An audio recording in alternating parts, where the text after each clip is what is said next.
Говийн бүсэд сонгогдсон улсын их хурлын гишүүд Өмнө Говь аймагт ажиллаж, иргэдэд ажлын тайлангаа танилцуулахын зэрэгцээ хаврын ээлжид чуулганаар улсын их хурлаар хэлэлцэгдэх хуулийн төслүүдэд иргэдийн санал санаачлагыг сонсох уулзалтыг хийж байна. Энэхүү уулзалтад тухайн бүсэд сонгогдсон улсын их хурлын гишүүд иргэдийн сонирхсан асуултад хариулан тэдний санал хүсэлтийг хүлээн авлаа. Говийн бүсэд сонгогдсон улсын их хурлын гишүүд Өмнө Говь аймагт ажиллаж байна. Тус аймгийн ахмадууд тэтгэврийн нэмэгдэл асрамжийн газар ахмадын өргөө нутгийн дэм хөтөлбөрт хамрагдах зэргээр саналуудаа хэлж, өнөөгийн нийгмийн бухимдал, гэмт хэрэг зөрчилдөд санаа зовж, хуулиа чангагдах асуудлыг чөхөндөө ярьж байлаа. Газар болголтой хүн амын төвлөрөл ихсэж, автомашины замын ачаалал нэмэгдэж байгаа энэ үед хөгжирлгүй хот болох одооноос төлөвлөх эрүүл мэнд боловсролын салбарын тулгамдсан бодит байдлыг залуус ярьж байлаа. Хуульд оруулах өөрчлөлтөд санал хүсэлтийг бичгээр мөн хүлээн авсан юм. Маань бол энэ газрын тухай хууль газрыг одоо Сум аймгийн дарганаар одоо иргэдийн хурлаараа дэмжиж газрыг олгодог байсныг одоо засгийн газраас олгодог болсон бол бас их бухимдалтай байна. Тэгээд үнэхээр одоо газраа аваад газраа одоо эзэмшээд үйл ажиллагаагаа явуулаад хуваарай хөдөлмөр эрхлэх ийм боломжийг одоо энэ газартай холбогдуулж одоо зээл олгох янз бүрийн зүйлүүд хаагдж байгаа учраас энэ дээр бас их бухимдалтай байна.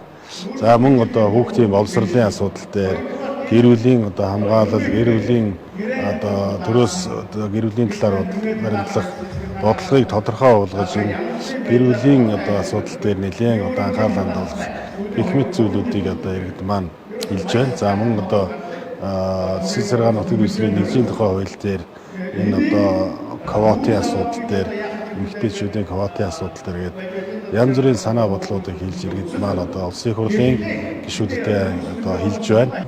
За манай Өмнө Говь аймагт бол маш тулгамдж байгаа асуудал ерөөсөө л энэ одоо уул уурхайн одоо нөлөөллийг аймаг орон нутагт яаж шийдэх юм бэ? Нэг хэсэг нь одоо уул уурхайн орчимд одоо ажиллаж амьдарч байгаа иргэдийнхээ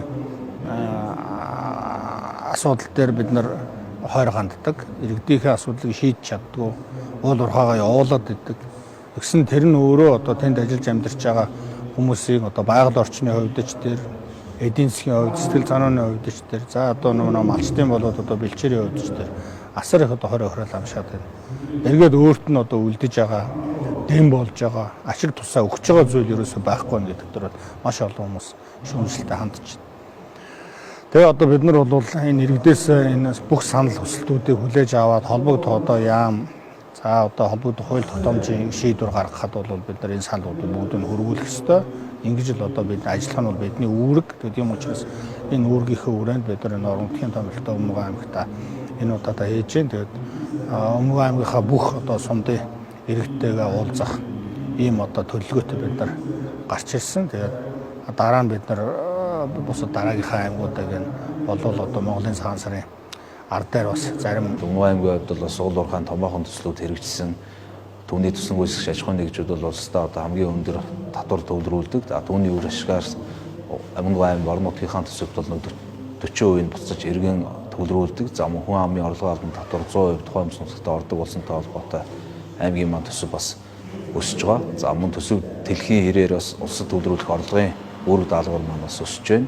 За өнгөрсөн 2025 онд бол улсын төсөвт 1.111 тэрбум төгрөгийн төсөв улсдаа төвлөрүүлсэн. За мөн Өмнө Говь аймгийнхаа иргэдийн төлөвчдийн хурлаар батлагдсан төсөл хөтөлбөрүүдийг бас амжилттай хэрэгжүүл санхүүжүүлж ажиллаж байна. Өнөөдөр бид хаа хонгор 70 цадгад сумдаа уулзалт зохион байгуулж орон нутагт ажиллаж амьдарч байгаа иргэдийнхээ санал хүсэлтийг сонсож өнгөрсөн хугацаанд хэлэлцүүлсэн, баталсан хуулиуд хийгээд эх хонд одоо хэлэлцэх хуулиудынхаа төслүүдээр бас иргэдийн саналыг авч орон нутагт ажиллаж амьдарч байгаа иргэдийнхээ санал хүсэлтийг сонсож холбогдох газрууд нь боломжлох болоод хуулийн мөн холбогдох саналуудыг нь авч ажиллаа. Тэгээд бид одоо энэ 7 хоног бүтэн Өмнө Говь аймагта ажиллах болно.